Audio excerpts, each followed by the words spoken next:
Hello, today at Finextra at Sibos, I'm speaking to Thibaud de Maintenant of Deutsche Bank, and we're going to have a discussion about your session tomorrow at Sibos, which is called ETC and Trade Matching, Nice to Have to Necessity. And I kind of wanted to use that title to move into my first question. You know, why is trade matching so important? Why is it now a necessity? So I think trade matching is a link between the execution and the custody or the safekeeping. So these two things, one is running at kind of a nanosecond. If you look at execution, it has been going faster and faster. I mean, it's really a question of, as I said, millisecond, a lot of trades. So a lot of investment went into that part. And then to reach the custody side, you need a bit of time. You need 2-3 days, depending on the market, because when you execute, you have to settle after. And I think that's where comes ETC. It's this link between the two. And I would say in the past, what happened is that, since you've done the execution, nobody really mattered about the cost, nobody really mattered about is it going to fail. That was, execution that done, job done. And if you had a problem, you throw a few bodies at it. The reason why now is starting to move from nice to have to a more mandatory thing is because there's a lot of pressure now at the custody side and at the settlement side. So where in the past you could wait for 2-3 days to settle things, now if you're late you will get penalties or you will be considered as short selling. So suddenly the link between execution and the custody is much more important, to the extent that you see some people that are asking, okay, if there is stricter rule by the regulation at that level, why don't we put as well stricter rule of regulation at this level? And it's very rare to see an industry asking for more regulation, especially those times.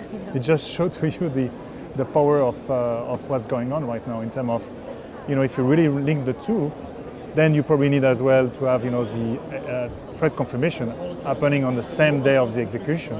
What happens often is you execute, you wait 1 day, you try to do the allocation, doesn't work, you do manually, and then you have a late settlement and a fails penalty. So that's the reason why you have a lot of pressure coming that way. And I would say as well, just a question of cost. I mean, you've been hearing that many times, I guess. We're all looking for cost reduction. I think in the past, if you were bringing 10 of revenue and you had 8 of cost, that would have been okay.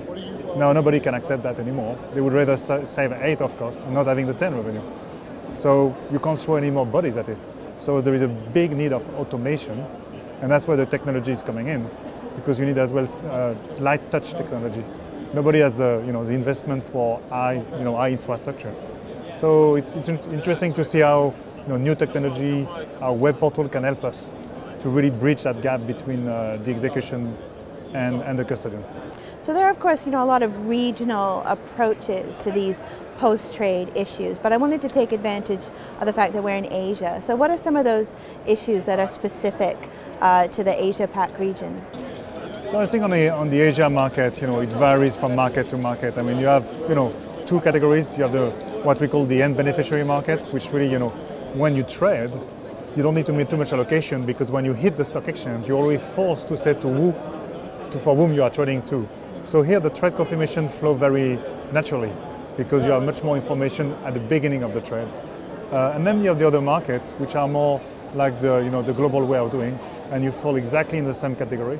And that's why what you see in Asia is a lot of push on the middleware. So this middle piece for trade confirmation, where some people, when they're not ready to do that by themselves, or they don't find the right technology, try as well to outsource. So that's why you see, between execution and custody, people moving on and say, okay, I can offer custody to you. Why don't I offer as well this piece, so that we don't have this failed trade.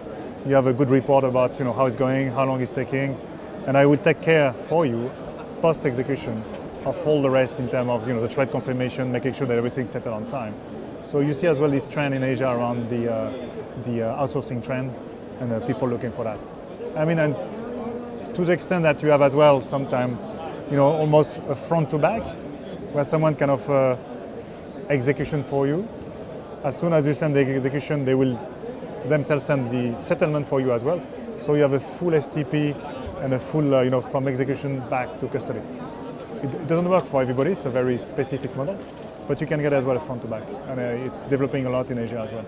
So what do you hope will come out of the session tomorrow? Do you think this is going to start a discussion on post-trade? What are some of your goals? No, I think there is first a sense of awareness. I think a lot of people are aware.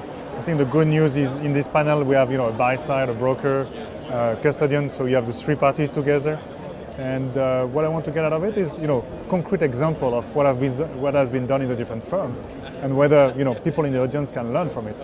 Because I think given the regulatory pressure, given the cost pressure, there is an urgent need for everybody to find good ideas. And I think a lot of ideas are emerging, and I think that this sharing of good idea or good best cases that have or practice cases that have been done, which will be interesting.